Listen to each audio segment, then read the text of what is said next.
Hi, I'm Jason. I'm Fran. This is Bo Peter. And I'm Nicole. And this is Marketing for What Matters, where we explore how marketing paired with a regenerative mindset can uplift humanity, heal the planet, and still achieve profitable business growth. Yay! Hey guys! Welcome to our season finale of Marketing for What Matters, season 1. Woohoo! So it was, believe it or not, 14 episodes ago, we set out to ask the question, what does it take to market in a way that truly matters? And now here we are at the end of season 1. And as we're wrapping up this season, we want to take a moment to pause and reflect on any insights, challenges, progress that we've learned and uncovered, and also look to the future to talk about some fun stuff we have cooking up for season 2. So I think we should just get right into it. I will kick it off to one of our fabulous hosts to touch on some insights that resonated with you guys this season. Let's do it. I'm excited to hear from Fran. Okay, well, I guess that's a call out, so I can go ahead and go ahead. So, yeah, we've definitely, in these conversations as they've come in, they've all been unique. They've all had unique insights, but we've identified some common themes that have held true across all of our guests in the sustainability space. And one of those I wanted to touch on has come up in a few conversations, but particularly with my conversation, in my conversation with Lauren Truslow, who is the CEO of an environmental remediation group. And it's a small women-owned business in STEM. So you can imagine her being, having a complete female leadership team is pretty anomalous. And so out of that conversation, we were really talking about the importance of diversity in leadership and when, different people are able to be the decision makers and the actors, how new insights can come up or how, new realizations can happen. And so, she was sharing how because she's a woman and because she's a mother, when she's thinking about the climate and the environment she wants to make for her employees, she's really thinking about a holistic perspective of wellness. Like, are they having time to spend with their family? Are they able to take time off of work if they need to care for a relative? Are they, feeling fulfilled? Are they feeling like they can go home and have energy to be present in their life? And, whereas I feel like often when we're thinking about the environment we want to create for employees, it's around, like efficiency or process and these things that are obviously really important to have a functional business. But I really appreciated how she said, no, the first thing I think about is my employee wellness and my employee well-being. And then I go into process. And once I know my employees are in a good place, are ready to work, have their needs met, that's when we can really, get into efficiency. And that's when we can, she's saying, have even better outcomes, have better employee retention because the employees feel as if their holistic being is being considered. And so, that was my main insight from that conversation. I think what I find is that, more understanding policies on family leave and medical and pregnancy and childcare,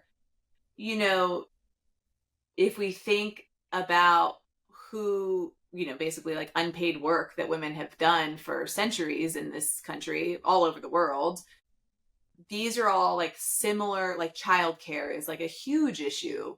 And balancing how to raise kids and work is 2 full-time jobs. I mean, it's 2 full-time jobs. So that piece, I think it gives you compassion for your employees in a different way. And not that men don't experience that, because I definitely think they do, right? Like they do. And being a dad, it gives you compassion for sure. But I think overall, the women that I see, like there is a visceral response to it that's like, I get this. This is important. We need to value this. And just much more of an emotional understanding of a whole person. That it's not just you're clocking in at work and here you're my employee and these are your roles that you need to complete and check off, but like a more well-rounded approach to being a human and taking care of people is what I would say for the workforce. And I think that's, the trend I see when I see women CEOs. So it's like your employees are whole people and emotionally connecting with them. And it made me think about a real life experience I had as a consumer at this music festival. So it's called Floyd Fest, and it's this really famous music festival in Virginia. And the people who run it are like, I think it's like a family owned business, but they say, in their marketing, they say this is a festival for family. This is a festival for nursing mothers. This is a festival where women and children and families can come and be safe and held and have all of their needs met.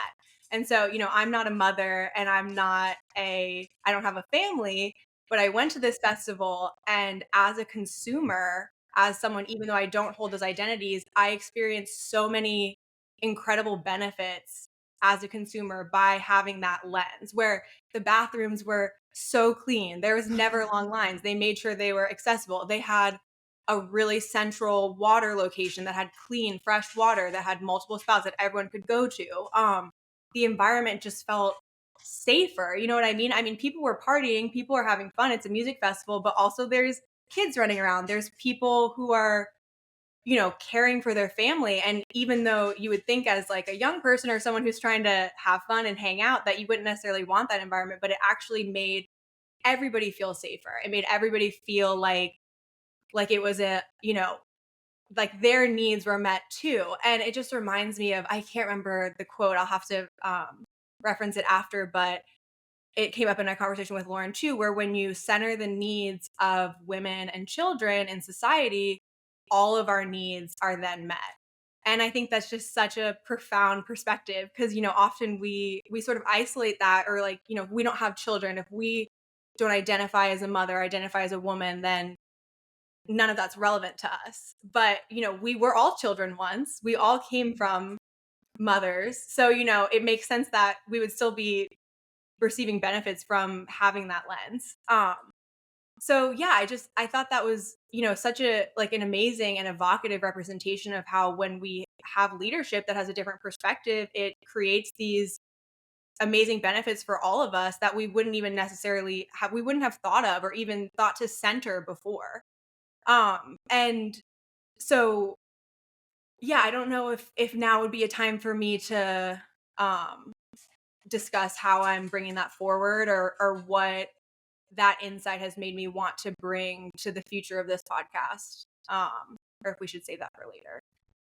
Yeah, let's save that for the how we're applying this in our personal and professional lives section. And since I'm already chatting, do you mind if I share my insight? Yeah, please. Yes. Okay. So I felt like there was a theme, and I'm really excited by this theme. It was one of the biggest sort of ahas as we dove into this, sustainability, regenerative thinking journey, which is that this space is highly collaborative. And that goes from a small business like ours all the way to Fortune 100. And the scale of that obviously is very different, and they have different terms for it. But everywhere I went in this space, whether it was a speaking event, a networking event, or even the podcast episodes, there's just a deeper sense of collaboration than I've ever felt in industry, which is normally rife with competitive seeking advantages over others. This is like a wide open door landscape for people and brands to come together to find solutions that work for all. And this was demonstrated on the Fortune 100 level with Nike's former CSO, Chief Sustainability Officer, Noel Kinder, who coined the phrase, for me, I'd never heard of this, pre-competitive collaboration, which is to say that they've got problems that are way bigger than just Nike, right? Or Nike's manufacturing. They've got problems that are systemic to an entire region, sometimes countries, but also entire regions where their manufacturing is. And so they use this, which probably comes right out of an MBA handbook or something, pre-competitive collaboration, which is really just a long-winded way of saying they go to brands that they would normally compete with for consumers' dollars and say, let's collectively innovate on how we're manufacturing our goods. And let's sort of like use our collective bargaining power, if you will, to force, manufacturing to consider these things that are important to our company and as well as our consumers. And so that was really neat to hear that a Nike is willing to go to a Puma or even a non-competitor like Apple and say, like, how can we link arms on this and get the change we want to see more renewable energies, to see more recycling and reuse of materials. This came up in your episode, Fran, with Brianna.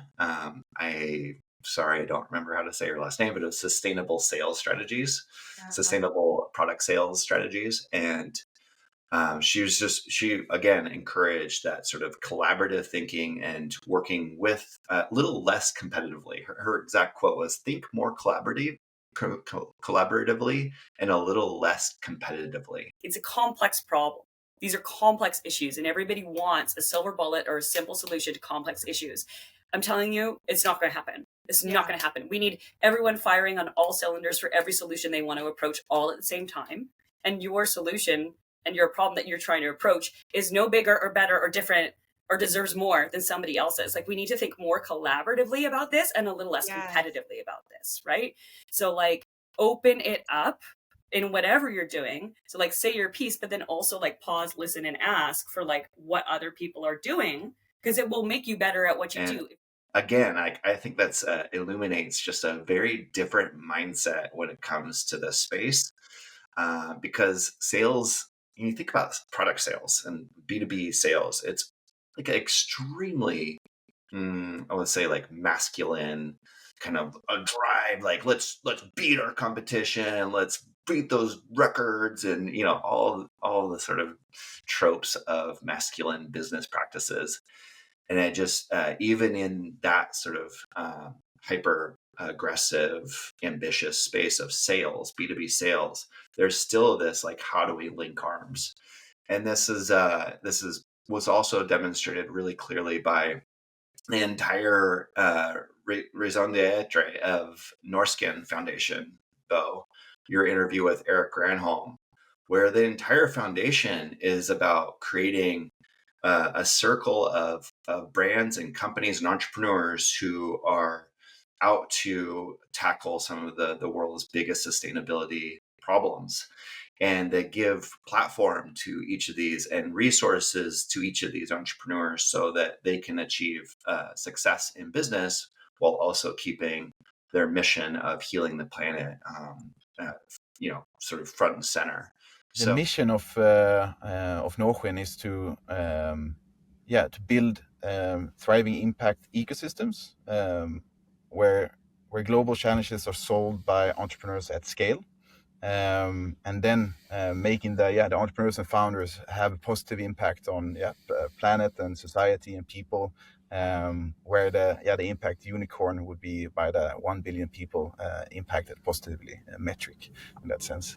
So I just throughout our interviews, I could name off every single episode where there was some sort of, there was a mention and sort of a leaning into a collaborative mindset.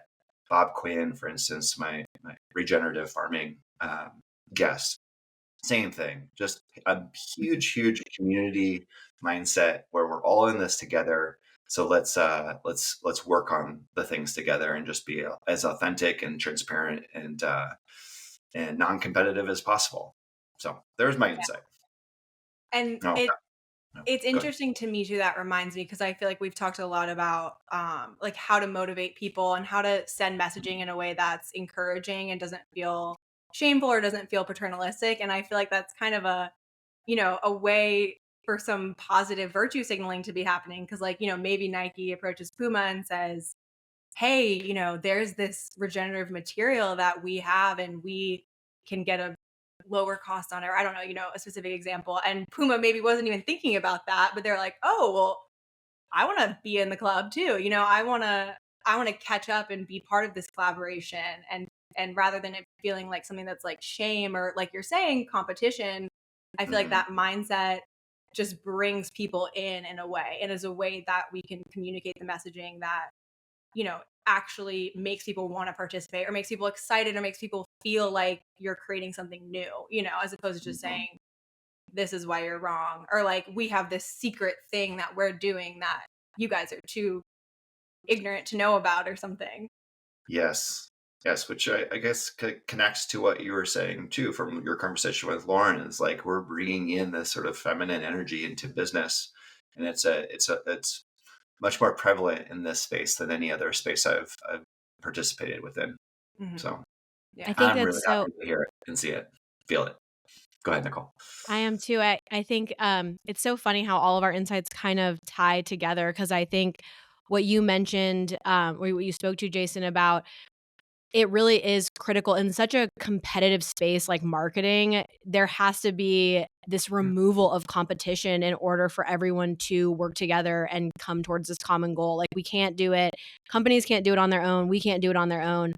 We don't know what we don't know. And having that collaboration and being able to inspire one another and work together is really the only way that we're actually going to make any real, sustainable, visible progress. And so being able to kind of wipe down those pillars or rethink the way that we go about marketing is huge. And it's really cool to see that that's happening with these giant companies that are hyper focused on numbers and measurable growth and all of that kind of thing. Yeah.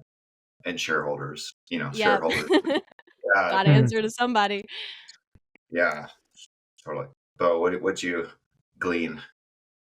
Yeah, I mean, I really am enjoying this conversation also about how corporations play such a huge role in driving sustainability. And I really am fascinated by these insights about this pre-competitive collaboration coming together and finding a way to make sustainability happen in a different way, or at least in a way that works for these companies. And I discussed with my guest Gabriel, Gordon-Harper, about where these motivations for corporations, especially American corporations, comes from. And of course, there's an aspect of regulatory compliance. A lot of people believe that that's what's going to drive a lot of the change that we need.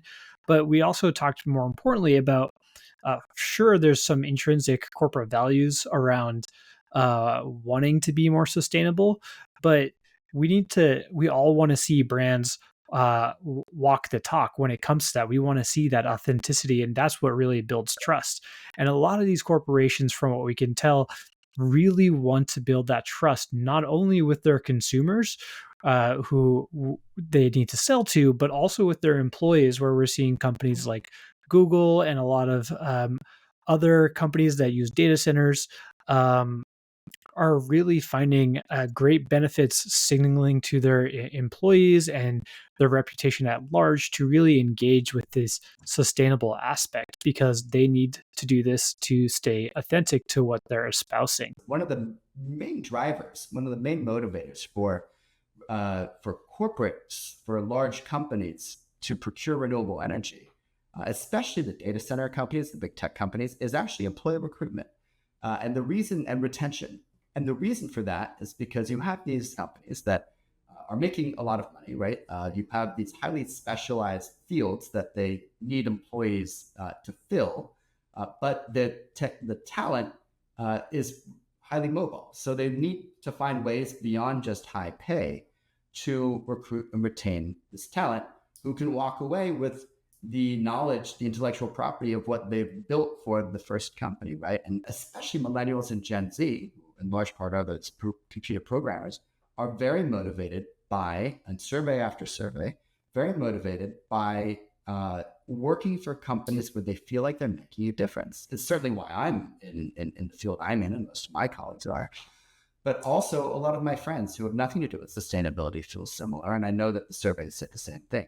So to be able to tell their employees and the world, we are a 100% sustainably powered company, is a very important factor for these companies in terms of retention and recruitment. And that really ties back to a theme that I think we've heard a lot across a lot of our guests is authenticity and building trust again, and how that is really the foundation of being able to tell a meaningful story.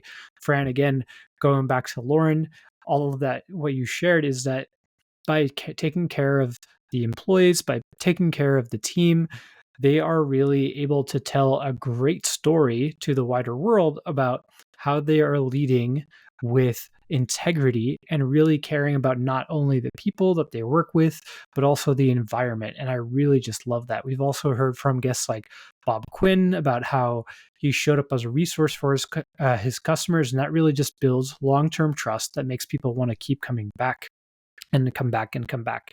And yeah, this has been my big question for this entire season is like, how do we drive consumers to action with positive narratives and not the doom and gloom that we constantly hear about? And from what I understand, it's not about trying to create that perfect image of we're doing it all right, but it's about emphasizing that transparency. We're here, and we want to be here, but come with us on this journey. We're really doing our best. And even if our goals aren't met yet, which is something that Kelsey from episode 5 mentioned, it's about just moving forward and continuing to work on it. And that authenticity also avoids backlash from greenwashing claims and it aligns with what customers want in terms of trustworthiness. So it really comes full circle. Walk the talk the walk, and just be authentic and be honest about it all. Yeah, Bo, that was one of the insights that came up a lot with Kelsey in episode 5. I think also Noel and Hannah spoke on this a lot too, but the idea of like how important it is to avoid greenwashing and embracing that authentic action. I would be so much more impressed with a brand that was honest and upfront and transparent and was like, here's the reasons why we didn't, and here's how we're going to fix it, and here's what we learned, and here's what other brands should do, is way, way, way cooler to the folks who are interested, because in sustainability, and if those are your main, the people that are going to buy from you, you have to create that level of transparency. And I felt so much as a consumer, you know, like greenwashing really is everywhere. It's so prevalent, and there's so many companies that are overhyping their eco-friendly efforts or making all these broad claims without substance. And I really appreciated when Kelsey spoke to how greenwashing doesn't just damage the trust and, you know, of the consumer or of the company, but it really diminishes the entire credibility of the movement as a whole. And it undermines like our entire progress towards sustainability. And I thought about that so much as like, as a consumer who, you know, I'm still learning to, I'm trying to make conscious choices. And as somebody even like going to the grocery store and stuff, when you go there and you're just overwhelmed by the sheer amount of marketing jargon and like all these marketing terms sound great, but the meanings are often super murky. And one thing I really appreciated about Kelsey's episode, and like you mentioned, Bo, talking about speaking to be honest about imperfections or shortcomings or areas where maybe you're falling short, challenges that you didn't foresee, but then came up at a later date. I think as a consumer and as a person, that resonates so much more with me of, you know, people understanding and speaking to like, we're all learning here and no company has it figured out. And pretending otherwise is what's going to breed skepticism and lead to distrust. But companies actually coming forward, and even if they're making the tiniest, most incremental progress forward, that's still progress. And I think a lot of, you know, the everyman like me who's at the store or just going around trying to do my best, that's what's really going to help build a connection with a company and help really sow long-lasting trust. Mm-hmm. Yeah. Mm-hmm. And I feel like that to me is such a paradigm shift in marketing that I really initially noticed on social media, which is of course a facet of marketing, but you know, it used to be so hyper curated and like we have to present a perfect image. You know, it has to be like we have to be authorities. We have to, you know, be articulate and no room for error, no room for the ugly, you know, bruises and scratches under the surface. And that, of course, is like about control, right? And in a way, that's probably easier for businesses to be hyper controlled, to try to be hyper curating this image. And so I think it's a really interesting change that has happened, and to see how companies have to deal with that now, where it's like the opposite. You know, it's almost a cessation of control. It's saying, we are going to show you the underbelly. We are going to show you our failures, and we're going to be authentic. And in authenticity, I do think you have to be truly authentic, you have to let go of an aspect of control and say, I'm just going to be here and I'm going to be honest, and hopefully that will be met well by society. But I can't really to be true, I can't really decide what I want to say, right? And yeah, I don't it's just like it's such an interesting way. I feel like, and also we've seen that in social media too, so much of how people are over, influencers coming on and looking perfect and having a perfect life and speaking perfectly and having a perfect background. They're like, this is boring. What's actually happening? What are real people doing? Um, Right. and I think that's actually probably really good for companies too, who often sit on this ivory hill, who have to say, I have to learn how to speak to the consumer. I have to actually learn how to get inside their minds. And even if that's initially for, a business purpose, I do feel like that is a way to build empathy and build, this true understanding that then will ripple into the actions that the business takes. Yeah, Yeah, and I do understanding think. Oh, go ahead, empathy. Jason. I was understanding consumer, but yeah, empathy just as well. Like being human as a brand and being relatable to humans as a brand. I think is what you're getting at too. Yeah, and Go I ahead, think Nicole. I think people are really, really yearning for that more than ever. And so many, me and so many people in my community, like, we don't need perfection. We don't want perfection. That's not what we're looking for, but we do expect honesty. And I think that humility and authenticity really is going to cut through, and it helps people understand what they can believe, and seeing something that's genuine, even if it's not, the prettiest, most perfect thing you've ever seen. That's, like, to Bo's point, that's what's going to walk the talk, and um that's what's going to really actually make an impact on people and resonate for sure. Yeah, I'll speak real quickly to some of the most poignant moments in this journey of recording the last 14 episodes. Like the insights aside, just human to human interactions with these guests. At the beginning, my first episode with Tristan and Corey from Wakeful State on filmmaking for making a change. I was nervous as all hell. Like I was like, this is really daunting. I don't know how to do this. We're new to the podcasting and sort of content production for ourselves. And I went into that conversation just like, hey guys, can we like do a little like holding hands and set an intention for this episode? Mhm. Because I'm feeling super nervous. And they had this, they revealed what they were feeling inside. And it was just like such an opportunity, such a breath of fresh air where we weren't posturing as if we're like badasses at podcasting and, oh, I've done this 1,000 times. It's like, I feel like a total dork here. And I'm glad that you feel some semblance of dorkiness here too, because this is new and we're on our green growing edges right now. And let's move forward. Same thing with, I think it was my second episode with Hannah Ewing, the partnerships director from One Tree Planted. And I was like, I had just done some doom scrolling on LinkedIn for an hour and just like, oh my God, the world is falling apart. And, there will be no rainforest left by the time my kids are in high school. It's like, and I brought that energy into the episode, to the interview session. And I'm like, Hannah, can I just, same thing, can I like just have a conversation like human to human? Like, I'm feeling really shitty right now. And I just feel like there's no hope. Like, this is all meaningless. This is all hopeless. And she was like, trust me, like, as someone who's like watching, like my whole job is to watch what's happening to forests and ecosystems.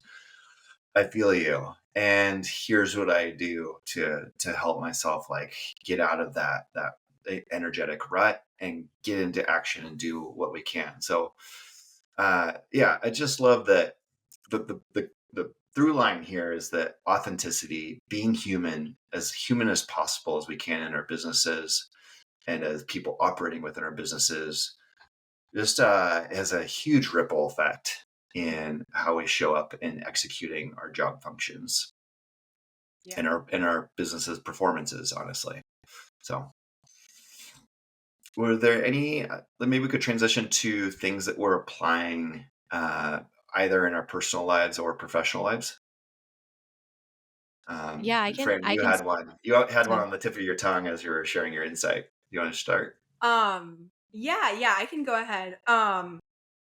So yeah, I was thinking, moving forward in thinking about what from that insight, what's something that's important to me that I want to center is, that diversity and perspective. And I think that we've done a really good job this season of speaking to people in a lot of different, obviously in marketing, but in a lot of different sectors, in a lot of different roles, in different identities and things like that. But I still think what I've reflected on is, we still live in a society, not to quote Kanye, but, we live in a society that is still ran by white supremacists and patriarchal values. And that's going to affect who's in leadership. Not that those people don't deserve to be leaders, or not that they're not good leaders too, but some people it's going to be easier for them to get that CEO job than other people. And so what I've really wanted to think about and bring forward is just like, who are we forgetting from this conversation because maybe they don't have access to these spaces?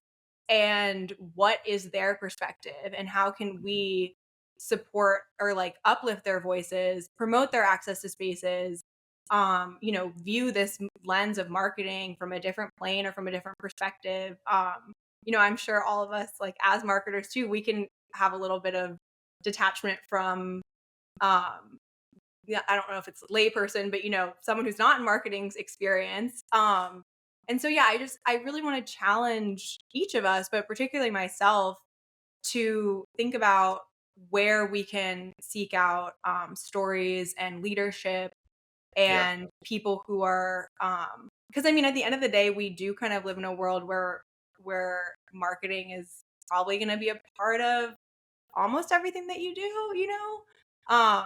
and so I'm just excited to keep kind of like trying to tilt that lens and be exploring new revelations that because of who I am, where I'm from, and my identity, I'm just not accessing. And I think just emphasizing another way to look at this, Fran, is that we're just to put a double, like a bold on the what matters part of the show's title, right? Mm-hmm. Like in essence, like just by putting these people on platform, we are marketing for what matters, right? And so there's an opportunity here, and we saw that throughout our episodes, like the things we gravitate to, the things that matter to us, the things we gravitated to bring onto the show, sometimes had zero to do with marketing. There was no marketing discussion because they weren't marketers. They were just people who are doing something in the world that matters, and we want to give voice to that. So I really, really love that you're focused on that and encourage you to explore that much deeper in season 2. Yeah. Bo, what are you excited about? What am I excited about? What are you calling into season 2? What are you bringing into season 2? Oh geez, this is not one I prepared for. Or what's a takeaway? What's a practical application? What's a reflection that you've had that's making you think differently or act differently or move through the world a little bit differently, or something that you're like, oh, I want to explore that more because that was freaky in a good way. Yeah, I think an aspect that I'm still a little divided on this search I've been doing throughout the season, which is the role of storytelling and doing positive storytelling in order to sell products and to sell the sustainable products that essentially, not necessarily the guests that we spoke to, but there's a lot of companies out there building sustainability products or eco clothing or what have you. And how do they have to tell their stories? And my conclusion, I think, is that indeed they do have to tell these positive stories in order to connect with consumers. And in an effort to do that, I think it really matters to understand your audience, identify what matters most to them, as you were just speaking to, Fran. Like, okay, like what perspectives do you need to bring in? Is it community? Is it family? Is it just this concern for the future? And how can you speak to that while also demonstrating tangible results? I think that's how these kind of companies need to do that. And like we've discussed throughout this episode, to just be transparent. And through doing that through social media or another platform, engage with them, highlight what their role is in that story, right? So engage with us, not just buy our products. Patagonia is the classic example of the don't buy our products. It's just buy once, keep forever, don't buy again, right? That's a great example of that. And we need more of that. But I'm also still asking myself, what is the role for the doom and gloom? And I don't know if it exists, that role really exists in marketing, but I reflect on things like what Gabriel told me about how some of the reports that came out of dirty data centers and whatnot really drove some of that really important change for corporations to do that internal reflection and go do that outreach and figure out what they need to do to actually satisfy their constituents that they have, for lack of a better term, who are involved in what makes their product and services happen. So employees, other stakeholders, maybe even stockholders at some point. And then finally, I think as a last point, I think about my conversation with Andrew, who's on the advertising campaign, who really points out, again, and it speaks to greenwashing, about how many corporations or sponsors exist for sporting events, whether it's Olympics or the World Cup or any American sporting event. There's tons of advertisers who are essentially selling more trash, more oil, more stuff that's not helping the world as it is. And maybe there does need to be a stop to that, where we either say as governments or people, like, hey, like, we don't want to buy your products because that doesn't reflect the values that I have. And maybe as governments also just step in and say, hey, or maybe it doesn't have to be government. It could be a sports league that says, we don't want you to represent us anymore. Right. And so that's what I reflect on, I guess, as for businesses, how can you tell that authentic story? And I think as individuals, how do we refute that and buy into what it can actually make a meaningful difference that matters? Yeah. Yeah, I loved that comparison that Andrew made in his episode where he was talking about how big oil uses a lot of the same marketing tactics as big tobacco did, to make this terrible, cancerous, destructive thing seem sexy and attractive, right? I think of the words of a marketing executive, Big Tobacco, who posed the question, the problem is, how do you sell death? How do you sell a poison that kills so many people a day, a year? And the words that he used is that, you do it with the great open spaces, the mountains, the open places, the lakes coming up to the shore. They do it with healthy young people. They do it with athletes. How could a whiff of, a cigarette be of any harm in such a situation like that? And I think that's such an interesting point, Bo, too, because, I think about that a lot as well, because I personally am fairly motivated by shame, unfortunately. And so the doom and gloom sometimes works for me. It motivates me. I'm like, oh my God, things need to be done right now. But I feel like his example kind of pointed to what you're talking about, where like, if the bad guys, not that I want to say they're bad, but if the people with different opinions from us are using like sexy, positive, desirable images, just saying, oh, well, like just doing the negative of that, like that's not going to be effective, right? As like an oppositional force of like, oh, well, you're going to die, or you're going to be hideous, you're going to have wrinkly skin or whatever. And it's like, well, I'm sexy right now, like, well, right now I want this cigarette and I feel good. Or, I feel like it's like difficult, or it's like, is it fight fire with fire? Like, how do you counter that messaging when they're using, like you're saying, like more of a positive lens, or like I don't know. Yeah. A not doom and gloom, obviously, lens. I think it's a fine line to walk. And I think the distinction that I would make at this point, and I'm happy to be proven wrong, is that there are organizations and characters and NGOs who are best fit for telling the story and holding us accountable, and for marketers who will look in the mirror and maybe don't advertise those products that are just inherently not good for the environment. and look to work with aligned organizations where you can tell a positive story. And of course, tell the truth. Like, are you using sustainably sourced goods? Are you using fair trade labor? Are you really thinking about your supply chain and whatnot? As the examples that Jason gave that's good collaboration for making the supply chain work.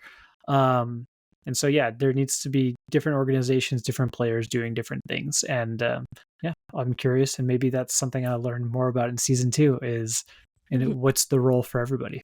Mm-hmm. Totally.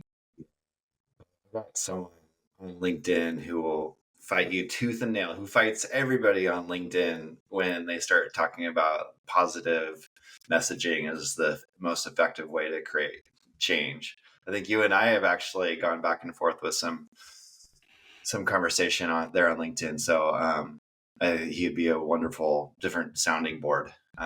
Just put up your armor a little bit because he's got claws around this topic. Well, like I said, I'm here to learn, right? So right. I'm not saying that I've the one answer. And like I said, there's a role for driving with the fear. And to Fran's point as well, sometimes we need a little bit of shame. Mm-hmm. I would just caution as a marketer to be careful about which one you use and of course where you apply it. Nicole, how about you? What are you applying from this season?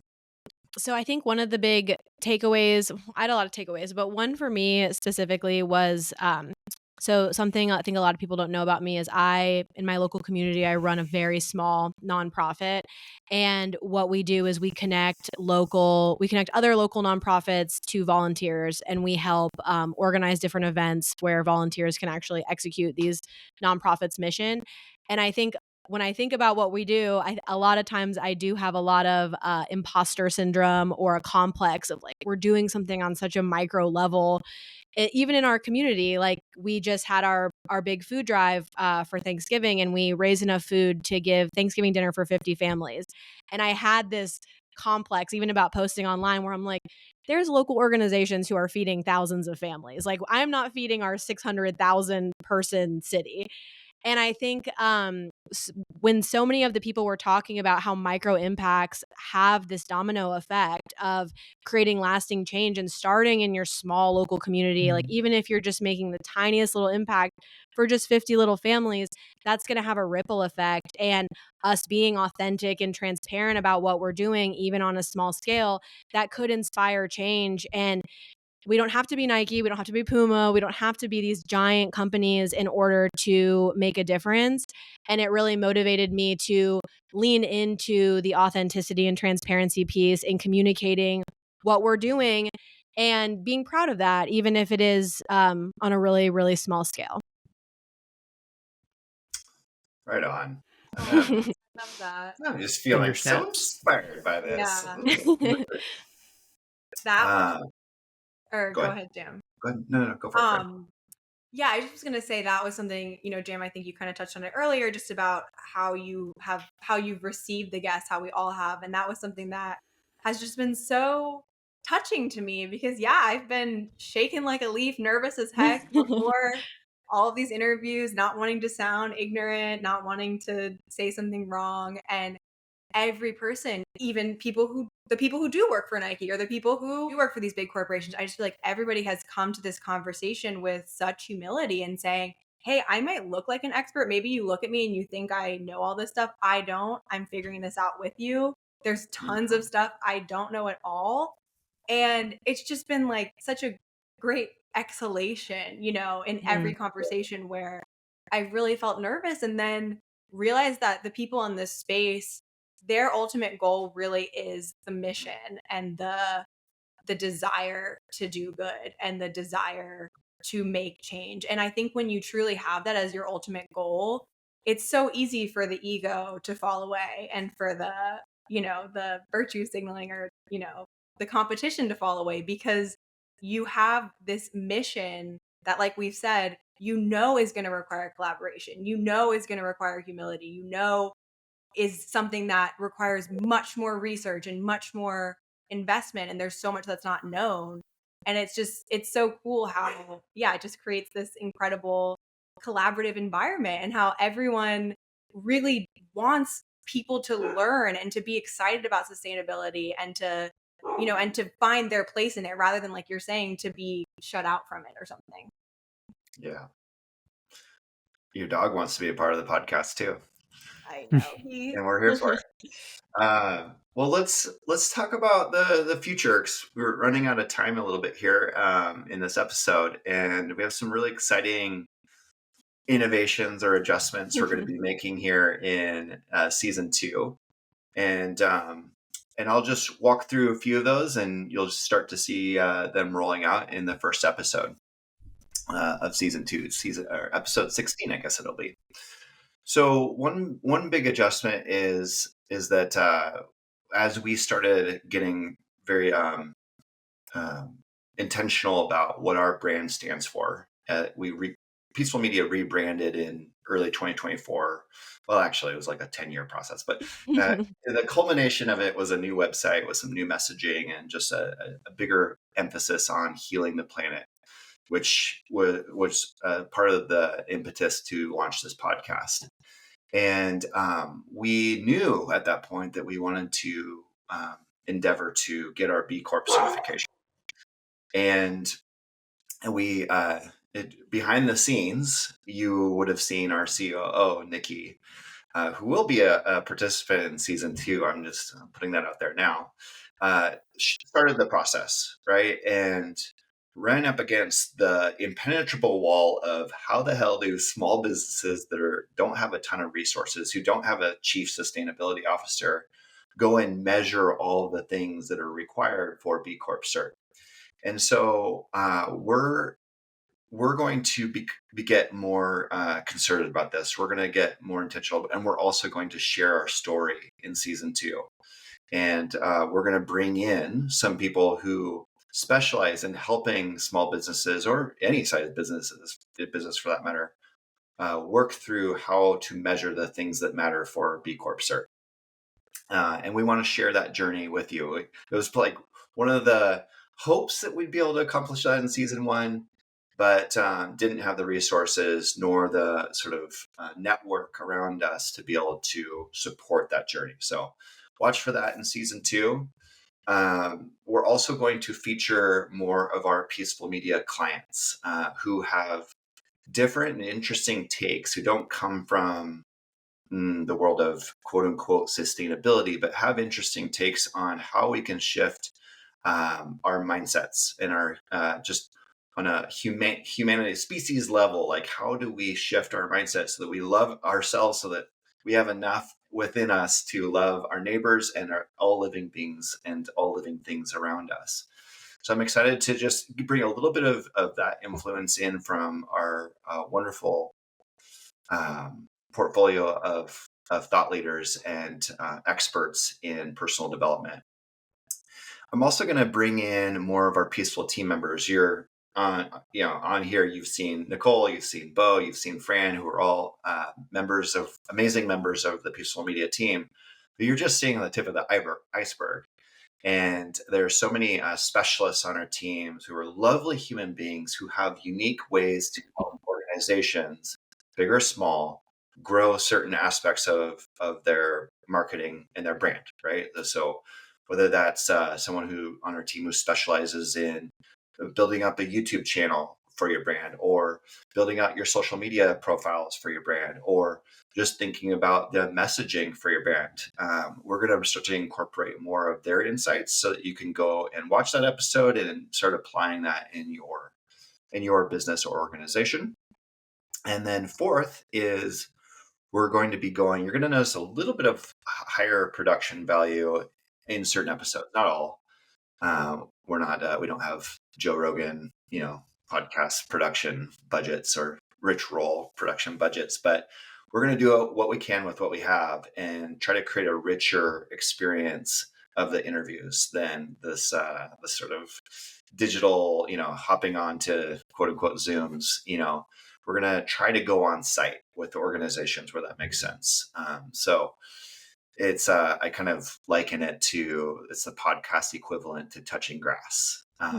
Instead of staring at screens, we're going to be in the field, quote unquote, with the organizations. And lastly, this spawned out of episode 1 of season 2, which is with World Forestry Center here in Portland, Oregon, where during our interview, it became evident that their marketing communications person, their marketing communications team of one, is a really smart brand strategist, really smart brand strategist, but doesn't have like 10 years of experience in all the different channels of marketing. And so it came to light that as a nonprofit, they aren't using Google Grant, which is $10,000 a month of free ad spend in your pay-per-click advertising channel. And I was like, oh my gosh, we will do that for you. We will hop in, we'll do a screen share, we'll record it. We'll do a screen share of how you set up your Google Grant and set up a campaign for you so that you can start utilizing it. It's not just a matter of click, click, click, away you go. And now you're spending $10,000 a month of Google's money. It's a little bit more intricate and complicated than that. But it's something that when they get that right, that's a huge influx, a major change in their ability to get people in their doors, in their physical doors there. And when you get people in the physical doors and they experience what World Forestry Center stands for, guess what? You start getting more donations. Fundraising gets a little bit easier. So we're going to create these quote unquote double click segments where we will highlight something in the main interview as, oh, we're going to double click into that. And you'll see a little pop-up come up in the top, a little note annotation, or you can click and go watch that segment where we do a screen share with one of our specialists here at Peaceful Media and go and implement or execute on that idea. So we'll introduce it in the interview and then you can pop over and get the actual practical execution sort of episode alongside it. So those are the big 5 things coming our way in season 2, which makes me super excited for just, again, Fran, like bringing more voices, giving platform to more perspectives, diverse perspectives, but also leaning into telling our B Corp story, as well as leaning into making certain aspects of our podcast production hyper practical so that you can, as a marketer or a brand owner, entrepreneur, go and start incorporating what we do in the marketing space to elevate your brand, automate your revenue, and bring up your engagement with the world. So with that, is there anything else I'm missing, team? No, Jason, I think you covered it. I know we're at the end of our time, so I just want to, from the bottom of my heart, thank you guys, Fran, Bo, and Jason, our wonderful hosts, for all your time and energy this season. I also want to thank all of our fabulous guests who have educated us and walked the path with us for 14 episodes. And I also want to thank our listeners who have tuned in, hopefully learned a thing or two. I want to encourage anyone who's listening to this to share any feedback with us of what you guys want to see in season 2, maybe what resonated with you in season 1. So share an episode, join the conversation, and I will look very much to seeing you all very soon for season 2. Thanks, guys. Don't forget to subscribe. Jump on the train if you haven't already. Channel. iTunes, YouTube, wherever you get all major podcasts are streamed. Come on, give us a 5-star review while you're at it. Yeah, why not? I want to. Why not? All right.